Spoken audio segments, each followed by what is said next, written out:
Hey, hi Sierra, how you doing? I've got your dude right here, and that is your PSD.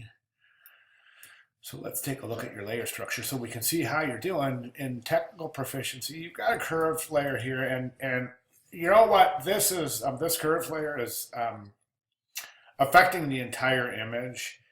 And that is probably not the way you want to do things. That isn't the way you want to do things. You want to adjust different layers, adjustment layers. You can clip them to individual layers. So in other words, you wouldn't want to do a global adjustment like that.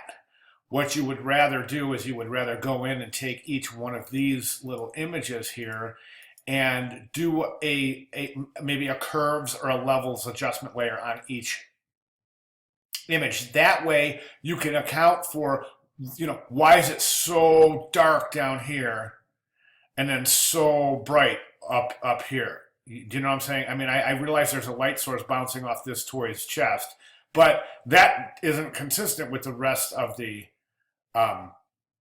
presentation. Do you see what I'm saying? So things like that need to be taken into consideration. All right. As far as, like I said, as far as other technicals, you've got, let me see. Okay, so you're masking. Yeah, it's from wait a second. No mask on that guy. At least not one that works anyway. See if I take that mask off. So that needs to come with a background. Like that. See how I take that mask away? And you can see the whole background. That's what I need for every level. There's not one there. What's going on here? Yeah, that's a different layer. I'm not real sure what's going on there. That layer wasn't even active. So if you're going to turn layers off, make sure you delete them from the file because they will add to file size ultimately anyways. I'm not sure what that guy is right there.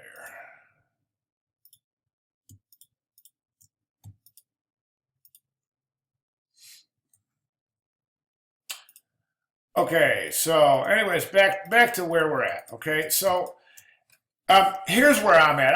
I'm going to maintain my position from last week. I think you're showing technical proficiency. That's great. You're doing everything we've asked you to do. Now, in terms of creativity and really pushing this to add a personal flavor, there's a little bit more I'd like to see. I talked about the iPod for the head. I talked about adding, a little more details to make the creature a little more interesting. These big, bulky arms I just don't see them.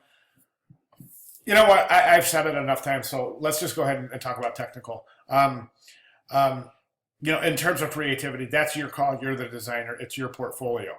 I'm just going to say the only thing that I'm not going to agree with really vehemently is the background, because the background, it doesn't have anything to do with anything. It's just a background. So you haven't really added anything to the narrative or the creature itself just by adding a background. So if you want to see what I'm talking about for a good example of really dynamic backgrounds and background treatments, go ahead and take a look at those example files that I posted way back in week 2, examples of what the final project might take a look like.